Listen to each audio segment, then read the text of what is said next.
Everybody? It's a Derfless night here with on and off the field.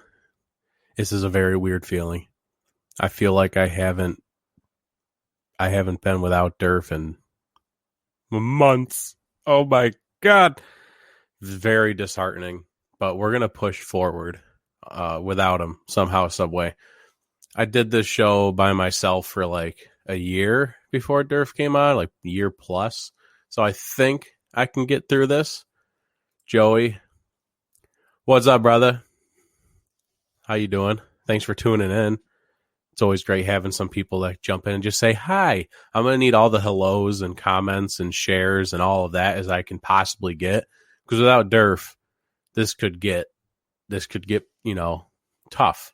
So I need some interaction. But we also have football on. That'll help too. Because right now, as this podcast is happening, we got football. Bills, Titans, Tuesday night. First time since 2010. If you're listening to this later down the road, you're probably like, why'd you talk about the Bills and Titans? The game's already over. It's because I'm watching it right now. Right now. Doing great, bro. And you think I can jump on here and have a chat? Jump on and have a chat. Oh. Well, hey. Let me see if I can do that. Okay, hold on. Let's, you know what? Let's throw it. I got you, Joey. I got you. My internet sucks. So hold on a minute. We're going to get you in here. I just got to wait for things to happen. But while we're waiting, for anyone else that might be watching, make sure you floss. If you don't know what flossing is, that means to follow, observe, subscribe, and share the show. You can follow, observe. Normally, Derf does this part, but since he's not here, I got to, you can follow us on Instagram, Facebook, and Twitter. You can subscribe to us on YouTube. Pretty much all of those are at OOTF Podcast. Facebook, Twitter, YouTube, Instagram. You can make sure to rate and review the show on Apple Podcasts. We always appreciate that, which we actually do have a new review while I wait for my internet to do things that it's supposed to do. We have a new review for the show. This one comes from Terry Bulls fan. It says, these dudes are awesome. Man, y'all dope. If you're reading this and you aren't following them, you don't know what you're doing with your life. Hashtag get to it. Bang! 5 stars. That's what we do here at On and Off the Field. So make sure you do that. Let us know how we're doing. Then you can go to onandoffthefield.com. You can find all of our fundraising efforts, all of our merchandise, learn more about the show, myself, Derf. A lot of great stuff on the website. It's your hub for everything. So make sure you do that. Make sure you floss, all of that. Yeah, I'm getting there. I'll get you. God, this is terrible. Man. I got you, though. Here we go. Coming. You got the link. You have it. You have it now. All right, so we're going to be... Apparently, Joey's going to join us for a little while on the show. We'll see how that goes. I don't know. Sure, why not? Derf's not here. Let's see what happens. Because the Bills are playing the Titans on a Tuesday night. So apparently anything is possible for this show. Anything can happen right now. Man, it still hasn't started yet. It's 7:05. What are we doing? Ugh. What are we doing? All right. Well, we wait for. I want to wait for Joey to see what to say. But normally we start the other sports at this point. I don't even know what Joey wants to talk about. He just wants to jump in here and have a chat. I don't know what. Sure. See what happens. Oh, there he is. This is gonna get weird. What's up, man? How you doing? What's going on, Dylan? Nothing much. How you doing? Well, welcome to the show. Good. How was your weekend, buddy? My weekend, I almost died Sunday night of a heart attack, but it's Seahawks give me cardiac arrest every single time they play. But other than that, it was pretty much relaxing. How about yours? It was pretty good. I mean, I'm still trying to recover from this flu that's going around. Yeah, I just got over mine, so Everyone's working through it. It's just that time of year. I mean, supposedly you never know if it's actually the flu or the virus. You never know, especially with the season changing. Yeah, I didn't even go get tested or nothing. I just stayed home and fought through it. Yeah, I'm planning on getting tested. Yeah. So, what you want to talk about, man? Well, buddy, I'll tell you what. I just went to the mall today and I got my Lakers jersey today. Oh, ooh! Well, not Which my Lakers jersey. Not Lakers jersey. Actually, the Lakers championship locker room. Oh, okay. Yeah. Nice. So, yeah. What's that, number 17 for the Lakers? Can you believe it? I mean, buddy, I'm gonna tell you this, and I'm gonna tell all the sports viewers out there. I am not a Lakers fan, but I grew up as a Kobe Bryant fan. I mean, and a LeBron James fan. You know, to be honest, you know, Kobe Bryant, man, when he hit the NBA back in 1996, I was 8 years old, and he was wearing the number 8 jersey, and it's such an inspiration and memorable story through that Lakers organization. It's crazy. It's crazy. Yeah, and for this year, of all years, for the Lakers to win the championship, then. Yeah. I mean, it kind of feels like almost a forgotten storyline a little bit. It's just like, you know, because it happened so long ago with Kobe dying. I mean, people kind of forgot about it. But, man, just when you really let it sink in and sit with you that this is the year that the Lakers win the chip. Yeah. Man, that really tugs at you. Yeah. It really does. And I mean, I'm happy for them, man. I'm happy for LeBron James and Anthony Davis. Congratulations, hats off to them. I mean, what a game it was. And I'll tell you what, Dylan, between me and you, LeBron James attacking inside the paint, that was like his best friend, bro. On that night. Yeah. Hey, we were going to get to it here at some point. Well, it was going to be the first topic of the other sports segment. Might as well just throw it up. Why not? Yeah, he got LeBron James Finals MVP. I know there's some discussion about what Anthony Davis was probably this, but to wrap it up with a triple-double like he had, I think in the moment he probably deserved Finals MVP, fourth championship. And then, you know, the Heat just were outplayed and outmatched. Yeah. And it was like that going in. And it's what we said on this show right at the beginning of the finals. It's like the only way the Lakers lose games or even lose the finals is if they decide not to play. Because on the court, on paper, whatever you want to say, the Lakers are a better team. It's just a matter if they want to play or not. And Dylan, not to mention, I want to add some more stuff that you said. They were also outcoached too. Yeah. Oh, yeah. Yeah. Frank Vogel. Well, between the mind of Frank Vogel and the mind of LeBron James, between the two of them, yeah, they can pretty much work their way around any situation. Definitely.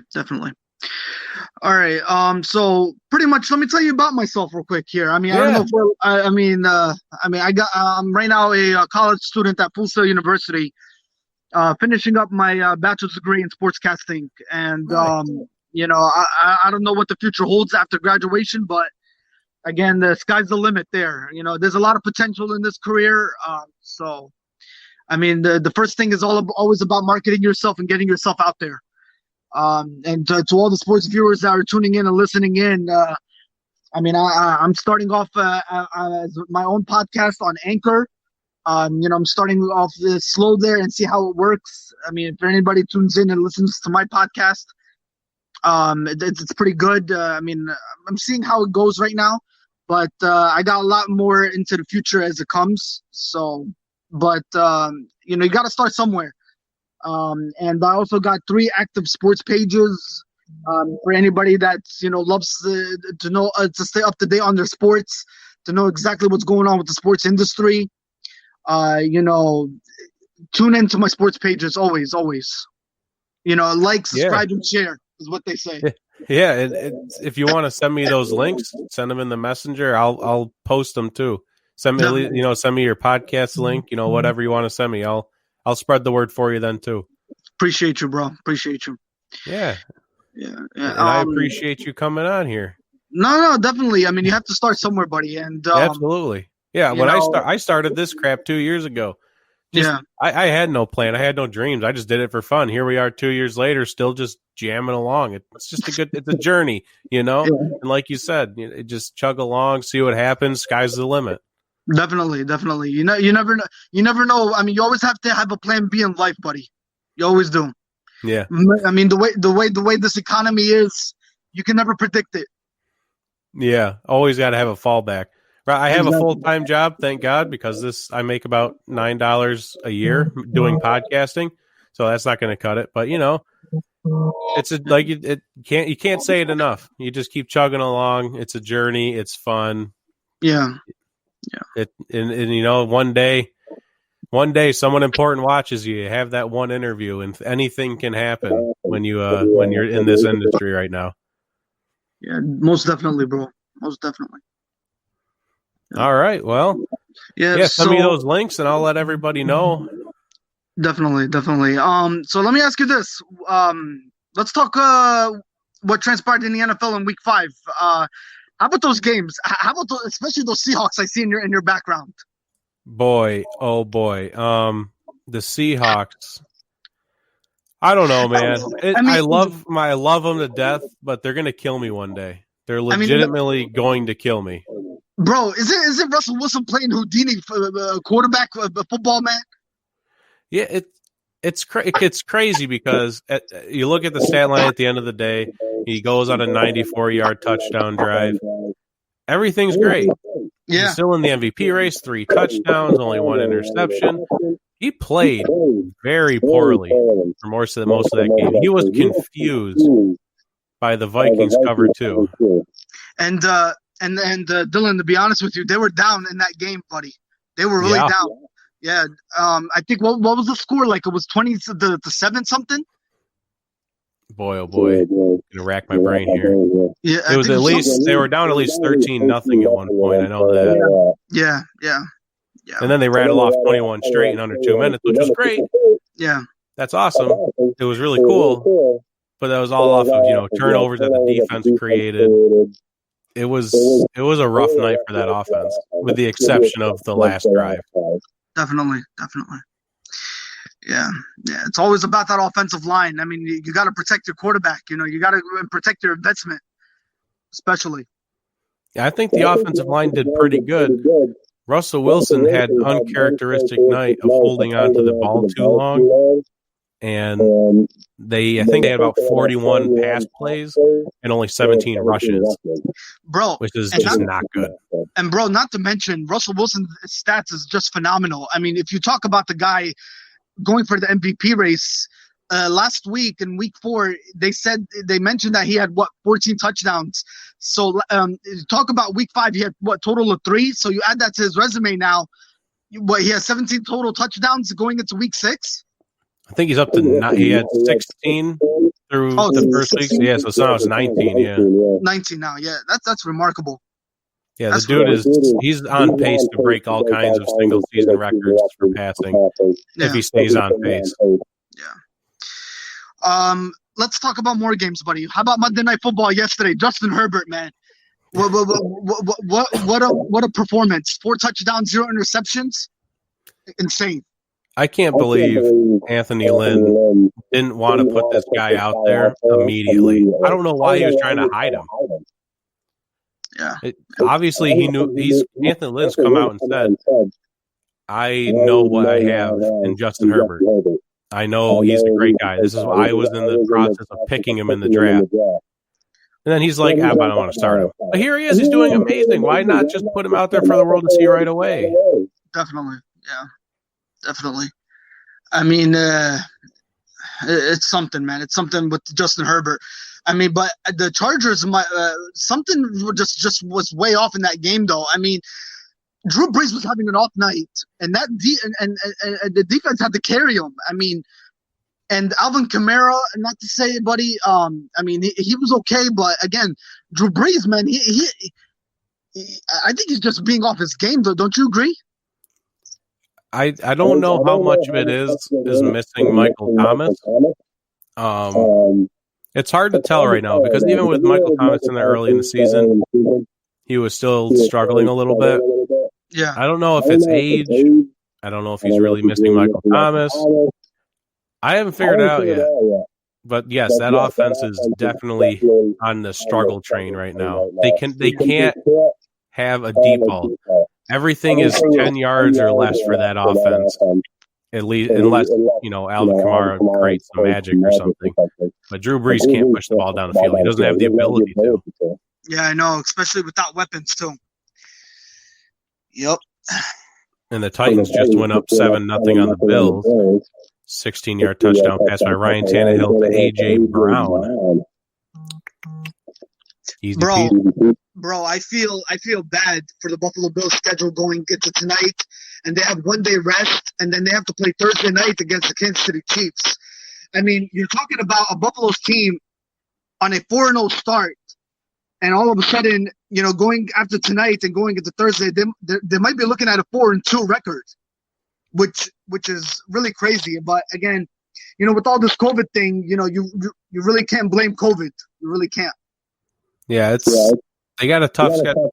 Take a look here. They got the Titans tonight, and they got the Chiefs that got moved to Monday night, and then the Bills finally have to play the Patriots, and then they have the Seahawks, Cardinals, Chargers. It's a tough go at it. It's tough. Yeah, it is. Yeah, most definitely. It is definitely tough for the Buffalo Bills in this stretch. Yeah, if they can manage their way through this game, the Chiefs did look not great against the Raiders. The Bills have some tape on the Raiders, Chiefs taking an L now, so that might help. I'm not going to chalk it up as an automatic loss for the Bills right now after seeing what the Raiders did to them. So I think it'll be a great Monday night game, top-notch primetime football. Oh, so wait, Dylan, are you confirming that the Chiefs and the Bills game is moved to Monday night instead of Thursday night? Oh, yeah, that's Monday. It's Monday now. Nice. Yeah, I'm pretty sure it would be illegal for the Bills to play tonight and then play on Thursday. Well, I mean, the Bills need that rest. I mean, you're talking about a 1 day rest, and you have to go back again and play on Thursday. It doesn't make sense. Yeah, that definitely would have not been okay with the Bills. No, it would not have looked really good. But Dylan, let me ask you this, buddy. I'm gonna look into it as well. But have you found out from the NFL if they switched for to make it a different game for Thursday night, or is no Thursday night going to be played? I'm about 99% sure there's no Thursday night game. There's no Thursday night game.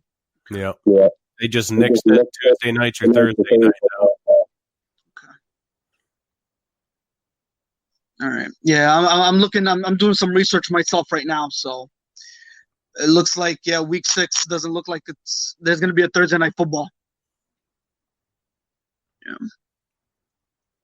Well, apparently Josh Allen was intercepted on their first drive. Oof. That's not good. Which led to the Tennessee Titans touchdown. Yeah, that's not good. That's not good. They're off to a bad start right now. Yeah, they're driving right now. But we'll see. It's going to be a good game. I mean, this is a great game. Yeah. All right. What else could we break down, buddy? How about the loss of Dak Prescott and the Dallas Cowboys? I mean, against the New York Giants, and not to mention, Dylan, the New York Giants. They were coming into that game determined and ready to come up with a victory, but I mean, you had the worst defense versus the worst offense in that game. I think the Giants were ranked. No, Dallas defense was ranked 30, right? And the Giants offense was ranked somewhere in the 20s or 10s, I believe. Yeah, it was basically a battle of the worst, and it showed. Giants of all teams scored 34 points. That's not good. Yeah, that's a concerning defensive effort. You might have gotten the win, but the fact that you had to score 37 to get the win against the Giants is embarrassing. And no questions have been answered for that Cowboys defense after that game. Definitely. Yeah. Yeah, it was a 37-34 matchup. And again, the loss of Dak Prescott kind of raises eyebrows in that Dallas Cowboys organization now moving forward. And sources are coming out too, Dylan. I mean, according to sources, they came out today. Um, Jerry Jones is not going to do a quarterback switch. So it looks like they're going to stick with Andy Dalton for the rest of the season. So they are going to stick with their leader going into next season. So I think that's a good, smart move. And I believe that Prescott should get paid if you agree with that statement. Yeah, all the leverage now is on the Cowboys side, though. I mean, I wouldn't be surprised if the Cowboys come back next in the offseason and they go to Dak Prescott and they say, hey, look, you're injury prone too. Not only are you not 40 to 45 like you said, you're injury prone. So here's that 30, 35 mil contract season that we offered before. Now Dak almost has to say yes. I mean, coming back from an injury like that, now you're starting to a little bit. He has no leverage. He just has to take what he can get, I would imagine. Unless you go to a team that would offer him 40, 45. I don't know who's going to do that. Yeah. It might be dirty politics, but that's what it is right now. Well, it is all about politics in sports, man. It's crazy. It's crazy.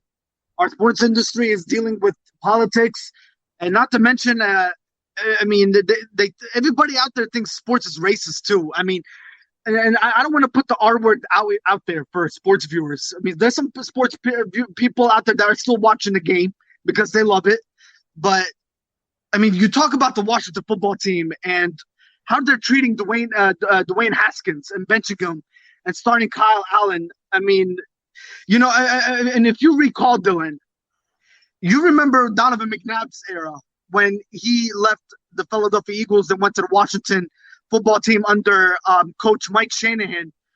And when Donovan wasn't performing very well, look at what Washington Redskins did. They were the Redskins back then. They benched Donovan McNabb. I mean, I don't know what's going on with that organization. It kind of raises eyebrows to me. But what's your thoughts on it? Yeah, from what I read, Dwayne Haskins' personality has been going over. The last report I saw was apparently Dwayne Haskins was irritating his teammates because he was gloating that he threw for over 300 yards against the Ravens. So apparently that rubbed him the wrong way. Ron Rivera already had him on a short leash. They take another L. I saw the reports that this might be a race issue. That doesn't really make sense. Ron Rivera was Newton as his MVP and Super Bowl quarterback. I just don't think Ron Rivera wants Dwayne Haskins. The only one who wants him is the owner, who's out the door, hopefully. Yeah, I just don't think he was the right guy for Rivera's offense. And Dylan, when you mentioned that, buddy, according to sources, Ron Rivera did say that I'm not giving up on Dwayne Haskins Jr. just yet. Yeah, that was a lie. Yeah. That was a political answer for me getting in front of a podium and being like, we benched him, but I kind of like him still, I guess. That's his quotes, though. That's his quotes coming in. Yeah, that was a lie on his part. There's also side rumors that they're trying to ship him off as well. So I'm going to take that with a grain of salt. Yeah. Dylan, let me ask you this, buddy. Again, speaking of the Washington football team, it was great to see Alex Smith come back on the field. Standing ovation, much respect. I mean, what a history to come back from that injury and to get on the field. I mean, that was just goosebumps to everybody that's watching sports at home or wherever you are across the world. Just seeing his remarkable story was phenomenal. But again, according to sources, I think he deserves comeback player of the year. But then you talk about another comeback player of the year, Ben Roethlisberger, and the the Steelers right now, who are off to a 4-0 start after beating the Philadelphia Eagles 38-29 Sunday. Again, it's just a remarkable, football by the Steelers organization, especially that defense. Kind of it looks scary, and especially when it goes to January football. That team could make a run for a championship. defense wins championships, and the Steelers got one of the best. But yeah, with comeback player of the year, I know a lot of people want to give it to Alex Smith. It's an amazing story. And if you want to give it based off of storylines, then you should just give it to him right now. The fact that he touched the field. If you want to give it to somebody that actually performed well after a season-ending injury, yeah, it's big. That's literally your only two options right now is Alex Smith, as I see it. So it depends on the voters what they're going to lean towards. Yeah, definitely. The Bills just scored a touchdown. McKenzie for 3 yards. Josh Allen touchdown pass. Oh, so they just tied it up? 7-7. 7-7. Nice. All right. Well, you know what? I'm going to get back to the regular scheduled programming. But like I said before, send me your links. I'll let the audience know. And stay tuned. All right, buddy. Thank you so much for having me on the show. Yeah, no problem. Anytime. Let me know. All right, buddy. See ya. All right. So we got ahead of ourselves. It's good time. We got through some of our NFL games. So we're going to take a dip backwards as the Bills did tie it up 7-7. We'll take a dip backwards into the other sports. We covered with Joey the Lakers. They did get their fourth. LeBron James got his fourth championship, and he also mentioned, Anthony Davis got his first championship. Now that's amazing, and then also Dwight Howard gets his first championship. That dude deserves it so much.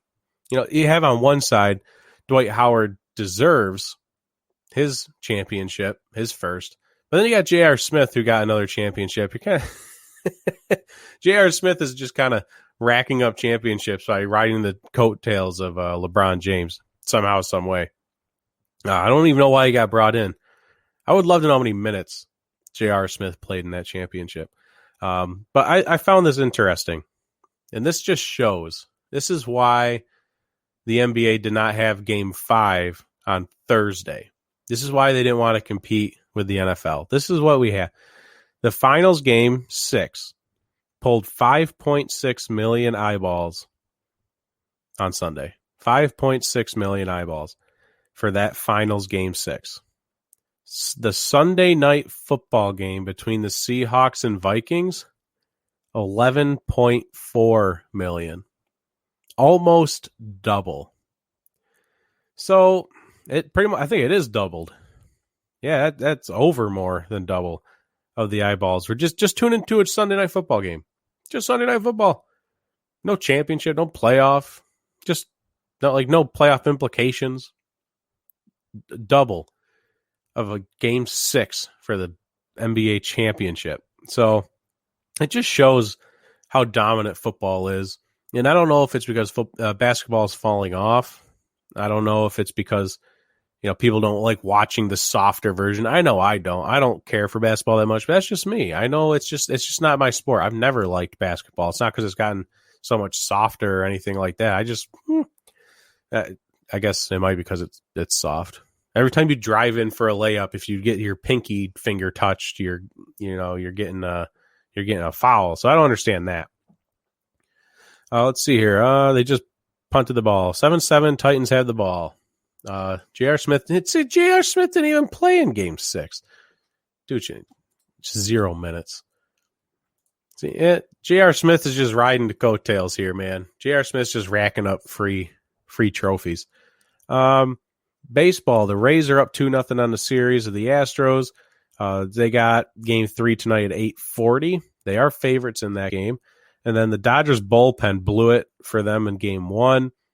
It was tied 1-1, I believe, heading into the ninth inning. And then the bullpen gives up 4 runs in the top of the ninth to the Braves. So the Braves go up 1-0 in the series. I think actually Game 1's on right now. So let's move from football real quick. Let's turn in to baseball. And right now the Braves are up 2-0 on the Dodgers. Clayton Kershaw, a late scratch from this game with back spasms. So jumping the gun on that one a little bit, but when is the last time, if ever, have you ever sat down and told yourself, Clayton Kershaw is a clutch playoff pitcher. Think about that. When's the last time you told yourself that? Never once, right? Never once in your life have you sat down and been like, yeah, one of the most clutch postseason pitchers is Clayton Kershaw. Normally, when you have that conversation with yourself, it goes the other direction. Man, Clayton Kershaw, horrible in the playoffs. He can do whatever he wants in the regular season. He dominates in the regular season when healthy. Postseason, it just falls apart for him. But yeah, back spasms, scratch from game 2. So now the Braves are kind of just racking up runs against whoever the heck's pitching for the Dodgers tonight. They're probably, I would imagine they're doing like a bullpen rotation for the entire game, which is not a good thing, as we have just discussed. Let's see here. That's all I have for other news, other sports. So we can go into some NFL news, and we can go to the whiteboard, the almighty whiteboard. Let's see here. I forgot to post this picture before the game. Here we go. Both Derf and I went 9-4 so far, and we both have the Bills. So this isn't going to change too much. I'm still one game up on Derf for the season. Our off-the-field MVP we'll get to in a minute, Arthur Blank. And then that's our quote of the day. Just a couple of hairy Americans running around making a podcast. That's from Baker Mayfield, in case anybody didn't know. So that's our whiteboard for the day. Still got that game on them. Yeah. First piece of NFL news, COVID. Obviously COVID. So the whole reason we're playing a Tuesday night game is because the Titans had COVID. I have a fun little picture here.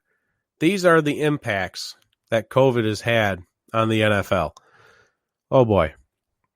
The Week 5 Denver Broncos and Patriots game, that's kind of what started all of this. That's been pushed to Week 6, Sunday at 1 p.m. Then the Chiefs at the Bills, due to the fact that the game is tonight, has been pushed to Monday. We discussed that a little bit earlier with Joey. The Jets at the Dolphins moved from Week 10 to Week 6. So that's happening next week now at 4. The Jets at the Chargers is getting moved from Week 6 to Week 11 on Sunday, a 4 p.m. game. The Jaguars at the Chargers, that's going to move from Week 8 to Week 7. The Chargers at the Broncos is getting moved from Week 11 to Week 8. The Chargers at the Dolphins is being moved from Week 7 to Week 10. And then the Dolphins at the Broncos is getting moved from Week 6 to Week 11. In case you were able to catch all that and memorize it for some reason, God bless you. But I had to save that picture because I can't keep track of this stuff.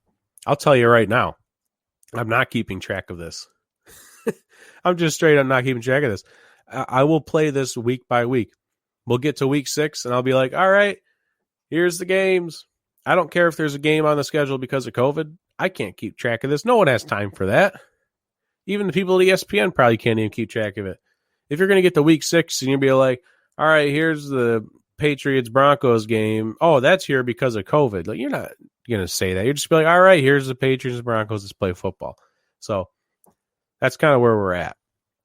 Speaking of more of COVID, the Saints have looked into playing home games at LSU's stadium because the mayor of New Orleans has basically just shut down New Orleans. It's just everything shut down right now. So they're not going to have fans.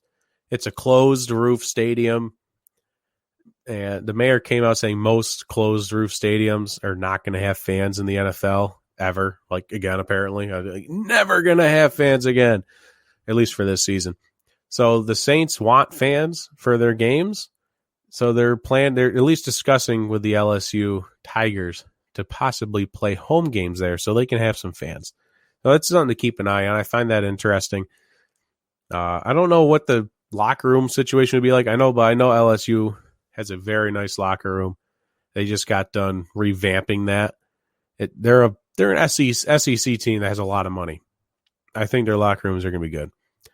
And then last but not least here, the Falcons finally did it. Folks, it's over. Falcons fans, you can breathe. They have finally fired Dan Quinn and their GM Thomas Dimitroff after their 0-5 start. Owner Arthur Blank has also come forward and said he is not committed to Matt Ryan as the future of that team. No kidding, because Matt Ryan doesn't have a future. The dude's like 40-something. He's like maybe 38, 39, 40. He's old. I was shocked personally when the Falcons did not draft a quarterback in this past draft. I could have swore that was coming. Round 1, round 2, at least. I was shocked that they went quarterbackless in this draft. I don't know who their backup is. I know they don't have one. If Matt Ryan goes down, like, yep, put in. Anyone watching this right now, if you know without Googling who the Falcons' backup quarterback is it Schaub still? Who knows who it is? Nobody knows. They don't have a future quarterback, though. Maybe this is their year. They're right there with the Jets and Giants at 0-5. Trevor Lawrence in Atlanta. Dun, dun, dun. Trevor Lawrence with Calvin Ridley. That'd be a heck of a future. Calvin Ridley is doing very good this season. But the defensive coordinator is now the interim head coach. He used to be the head coach of the Bucs.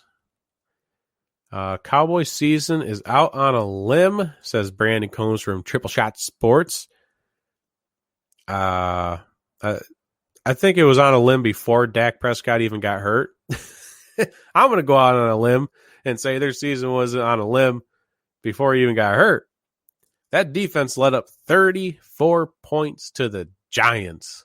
They almost lost to the Giants.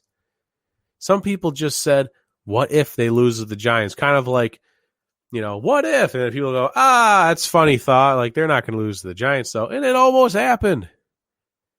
If it wasn't for Andy Dalton throwing a couple great balls to Michael Gallup, they might have at least went to overtime.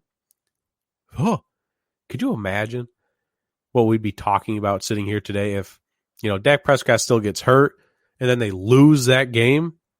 Oh, my God. We would be talking about Mike McCarthy wanting to get fired. They'd maybe thinking of getting rid of Kellen Moore as the offensive coordinator. The things we'd be talking about. Asinine. But they luckily were able to escape that. NFC East winner is going to be 6-10 and host a playoff game. Yeah. Excuse me. I wouldn't be shocked if an NFC East, the whoever wins that division will have a losing record. 6-10 might be extreme. I guess I'd have to look at some schedules. The Eagles are not going to win the division. The Washington football team's definitely not winning that division. The Cowboys have to win it because the Giants sure aren't. It has to be. Whatever the Cowboys' record is going to be the winner of the NFC East, whether you like it or not. It could be 5-11. It could be whatever. No other team is going to. The Eagles played well against the Steelers. Maybe they figured it out. God, are we going to do this again? Where it came down to like week 16 or 17 when the Eagles played the Cowboys. God, I really hope it doesn't come down to that. Do not count out Alex Smith. Anything's possible. Dude came back from 17 surgeries, almost lost his leg, almost lost his life. And he's out there playing football. And then Aaron Donald, 3 plays into Alex Smith being on the field, has the nerve to sack Alex Smith by jumping on his back.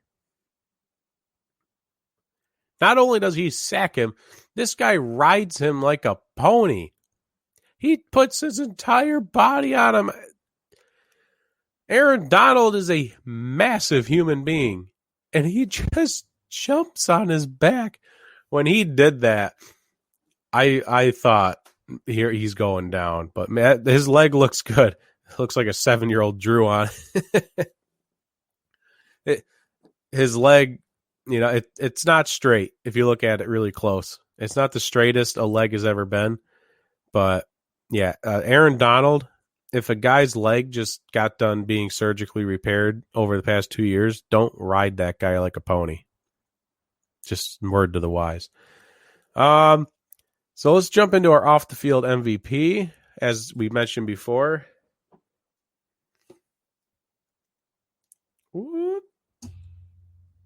off the field MVP is Arthur Blank.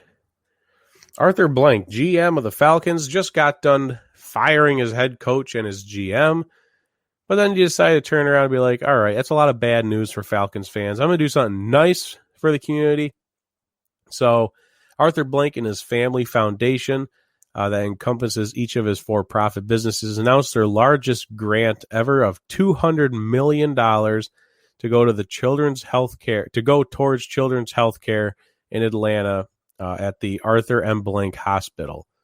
So $200 million going towards child's health care. That's great. It's amazing. A lot of GMs do this around the league. It goes unnoticed. This is why we do our off the field stuff, to let people know what people are doing around the league. So that's really great. I hope we find more owners doing it. Owners are rich. I didn't know if you knew this. I didn't know if people knew this.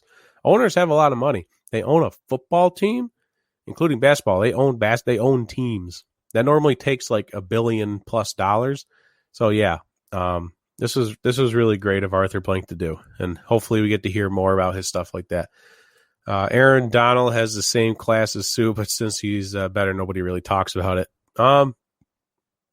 I haven't really seen Aaron Donald, curb stomp people like Ndamukong and Sue. I think Aaron Donald's definitely quieter. I don't know if he's quite as dirty as Sue. And Sue's been quiet lately, too, down there in Tampa Bay. He ain't really doing much, both dirty play-wise and just regular play-wise. He's just not doing very good. At least Aaron Donald had 3 sacks on the day still, though. Aaron Donald's a monster. He's going to win defensive MVP again. God, that guy's man. Aaron Donald, crazy. Let's see here. That's all we got for news. And at the beginning of the show, we covered a lot of stuff here with Joey. We can go through the rest of these games real quick as well. Week 5 recap. We had the Thursday night game. Brandon Combs is here for this. The Bucks at the Bears, and the Bears won. For some reason, I took the Bucks because I'm an idiot, and I thought the Bucks were at home. That was incorrect. But the Bucks played a terrible game. The Bucks were sloppy. They had, 11 penalties for 109 yards. Wide receivers were all over the place, but that's mostly because of injury. They had practice squad guys out there on the field. Chris Godwin was out. O.J. Howard's out. Mike Evans was limping around. So they had a bunch. Scotty Miller was out. So that offense was in shambles. And the Bears didn't play that good either. Let's all be fair here. Let's all be fair. Duh, Bears, says Brandon. That they're 4-1. I don't know if it's a fake 4-1, but they've had some comeback wins. Now they've beaten the Bucks. They have had turnovers, bad offensive line play, and then Tom Brady forgot what down it was at the end of the game. He's sitting out there. I kind of felt like he forgot what down it was when he threw that pass. It was 4th down, and he throws a pass kind of near the line to gain, and it was to his backup tight end that was very well covered. I feel like he threw that just to get to the next down. Like, this one's a busted play. I'm just going to see if my guy can make a play. That if not, whatever, we'll go to 4th down. That was what I thought in the moment. And then he's sitting there with the fingers. 3, 4. So, BDN gets the better of TB12 again. That's my storyline. It's no Super Bowl, but still. Big D Nick gets the better again.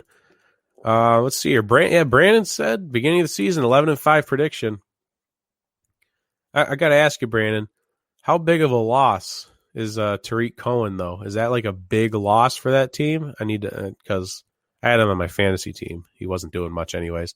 And then a win's a win, 4-1's all that matters. Pretty or not? Amen, because the Seahawks are 5-0, and none of those wins have been pretty. Tell you about that.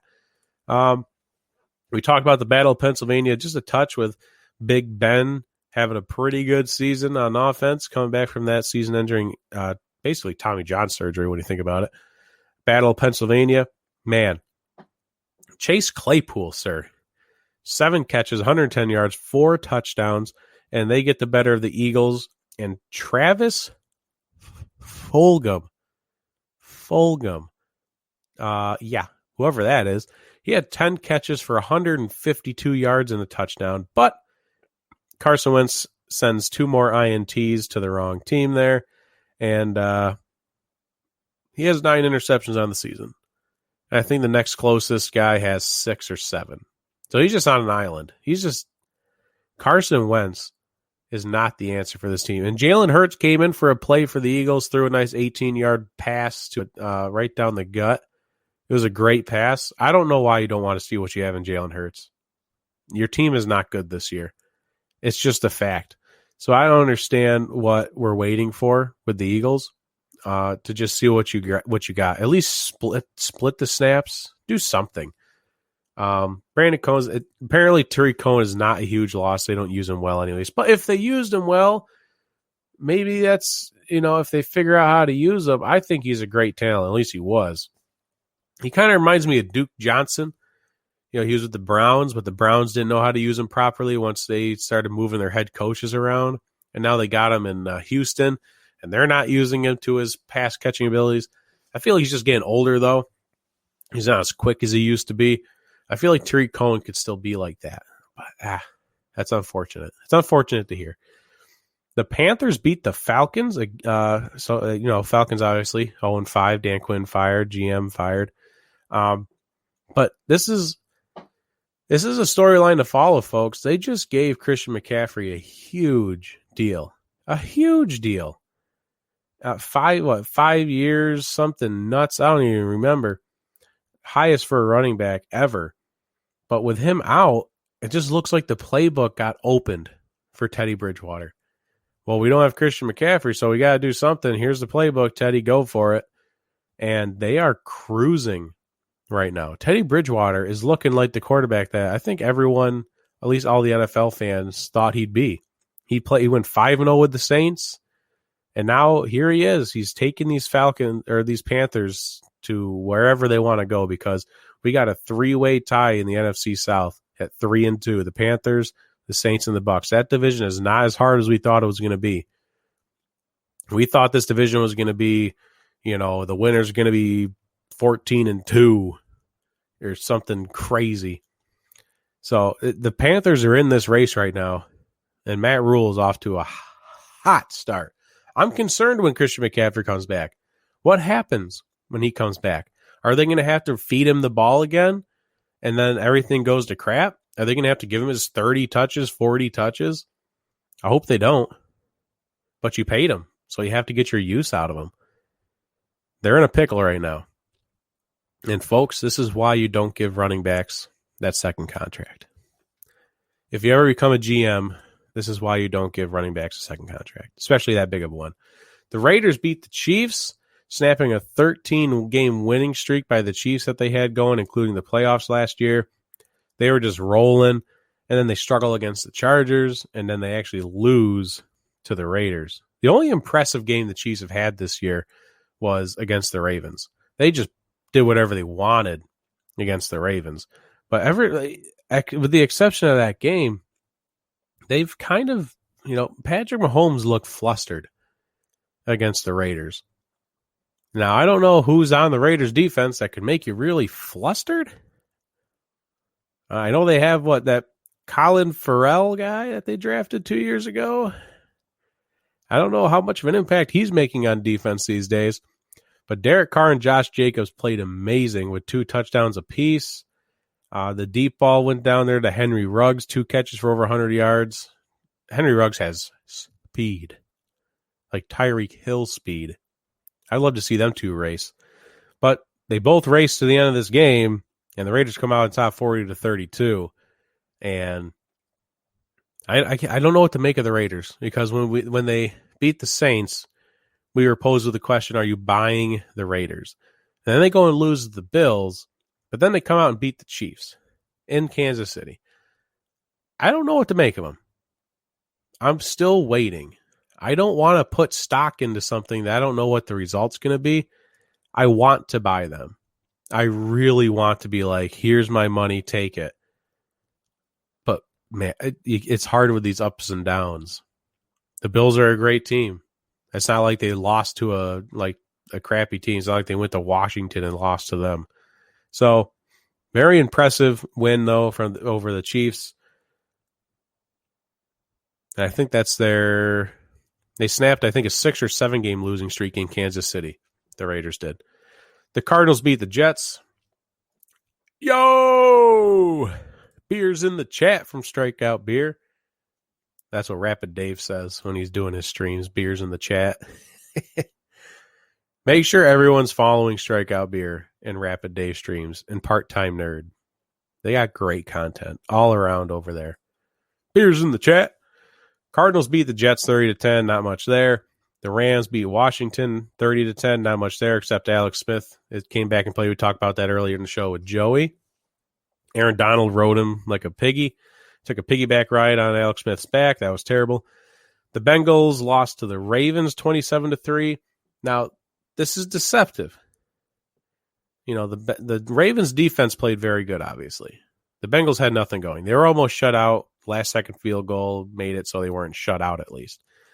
But Lamar Jackson did not have a good day. Now, let me be clear. He won. I think he had 2 touchdowns, 1 interception. That Bengals defense dropped potentially 3 interceptions. And just so everyone knows, the Tennessee Titans are up 14-7 on the Bills right now. Josh Allen just got sacked for a 10-yard loss. Derrick Henry has 6 carries for 6 yards, but a touchdown. So he's not doing very good. Run defense is very strong, but the passing defense, 4 of 6, 63 yards and a touchdown for Ryan Tannehill right now. Yeah, the Bengals defense dropped maybe 3 interceptions, and it just brings into more question about Lamar Jackson's accuracy and his potential as a passer. I cannot get it out of my head, the fact that he's had games where he throws 5 touchdown passes, but that's just not Lamar Jackson. It's not who he is. Mike Reeves from Twist Sports Talk, the Weekend Sports Talk. What's going on, man? I haven't talked to you guys in forever, the Twist boys.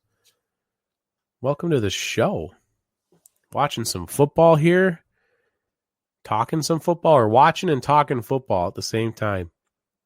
Yeah, so the Ravens, if they did not have the easiest schedule in the NFL for the past 2 years, who knows where they'd be? If they're sitting over here having to play this, like, actually good teams with good defenses constantly like they did against the Chiefs, if that's the Lamar Jackson we saw week in and week out, we would not be praising this guy the way we do. But we do praise him because he's running all over defenses like the Bengals. Because that's what they get week in and week out, is these crazy bad teams. So keep an eye on Lamar Jackson. The Jaguars lost to the Texans. You know, Romeo Crennel, he got his first win as the interim head coach with the Texans this year. Gardner Minshew didn't play bad, but he had 2 fumbles and one that very costly there in the fourth quarter that pretty much, you know, turned into a touchdown, and that was the end of the game.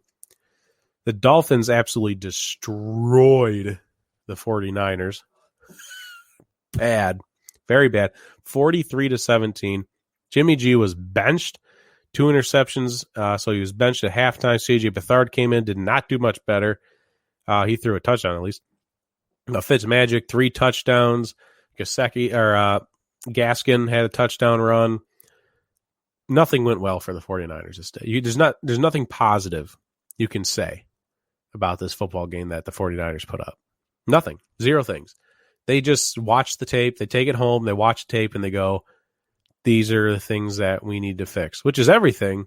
But, yeah, that was very, very concerning. Yes, you have a lot of injuries for the 49ers. Jimmy G had his ankle injury. Maybe the ankle's still bothering him. Maybe.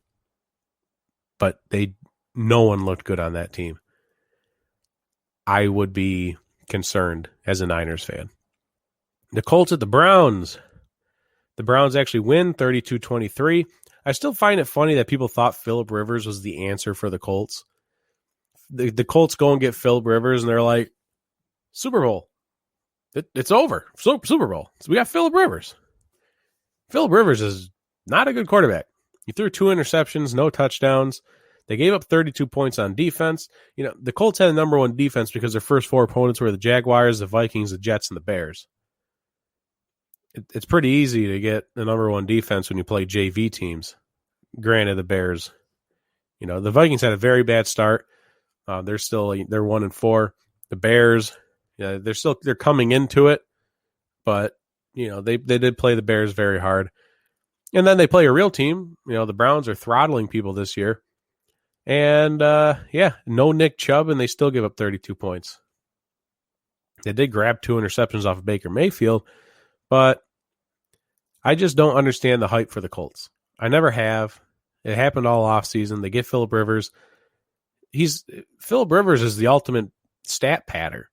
He's played forever, and he gets a bunch of stats, throws for a lot of touchdowns, threw for a lot of yards.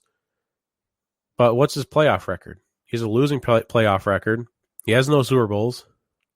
What do you want? I don't understand the hype around the Colts this season. And maybe I'll end up being the idiot. Maybe they'll make it to the playoffs, go on a run. Phillip Rivers gets his first Super Bowl win, and I'll look like an idiot. I don't see it. I've never seen it out of Phillip Rivers. Jonathan Taylor didn't even play that well, so the offensive line was struggling. And that's against the Browns, Myles Garrett and other people on that defense, which is tough. The Giants and the Cowboys we talked about in depth with Joey at the beginning of the show. Andy Dalton takes over, throws a nice couple of passes down there to Michael Gallup, and they kick a game-winning field goal. Still a lot of questions to be answered for that defense for the Cowboys, getting up 34 points to the Giants.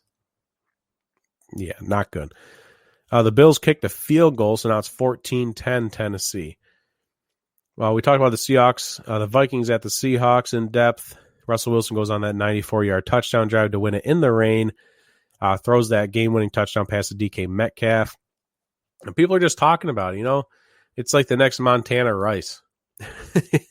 It's a stretch, but they're just amazing. But Russell Wilson struggled most of that game. I was talking to Joey, and all the Vikings had to do was run 2 safeties up high, and they didn't know what to do. And this was one of those games where I kind of expected the Seahawks to run it more, but they never changed gears. And this is where I think the Seahawks have always had an issue, because now they get stuck with whatever their game plan is. We're going to throw the ball all over these young Vikings corners. Well, they're playing 2 safeties up high, but we're still going to try and throw it deep. Change the game plan. They only got 7 in the box. Run the ball 7. So run the ball. But they only ran it 17 times, threw it 41. I don't know. A lot of question marks with the Seahawks offense still. But the defense, not that great. They were able to hold up at certain points when they needed to hold up, especially on that 4th and inches when the Vikings decided to go for it instead of kicking the field goal to make it an 8-point game. Bad call. Mike Zimmer said he would do it again. Don't know why, but he would. The Chargers at the Saints. Overtime win for the Saints, 30-27, after Chargers kicker there missed a couple kicks. Michael Bagley missed the field goal, 50-yard field goal, I think, to win it at the end of the game. And then he also mixed an extra point at some point in there, which could have been the difference maker. The Saints would have had to go for 2 at some point. Yeah. Not great. So I'm pretty sure he got the crap beat out of him at the end of that game. But Justin Herbert, first rookie quarterback to ever throw for 4 touchdowns at a Monday night football game. He's playing great. And I was talking about it with Joey. Everything goes back to we jumped the gun a lot with Joey. Packers had a bye week. They won. They won the bye week. And the Braves look unstoppable, says Strike up here. Can't wait to see them next week. Let's go and check, because it's 14-10 Tennessee over the Bills right now. We'll check Major League Baseball. The Braves are up 4-0 right now. Top of the 5th. Let's see here. Freddie Freeman homered, and then he reached on an infield single, which scored Patchy.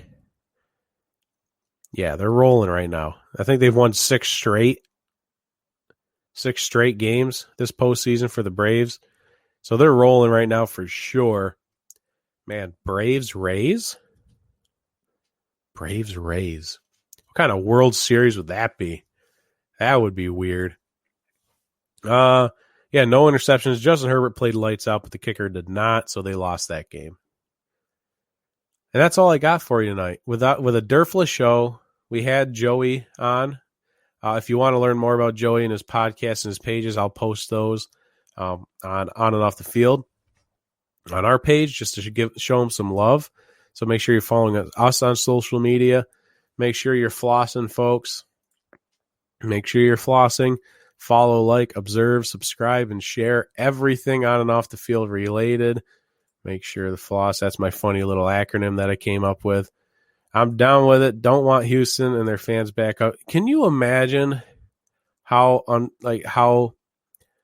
terrible that'd be? Let's say Houston win. Let's just for fun. Let's say the Houston Astros won the World Series. Their fans and the team itself would be insufferable.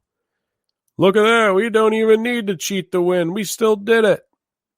But you still cheated. You still cheated. Your World Series was a fraud. You're frauds. Like, it doesn't matter. You still cheated. Stupid Houston. We have a new sign off that we're going to give a try here. Now it would work better with Derf. So maybe we'll save it. We'll save the new sign off, the new tagline for when Derf is here. So stay tuned for Thursday for the new sign off. But for now, we'll just let you know a little uplifter. Just make sure you're not an Xavier Woods. Always give 100%.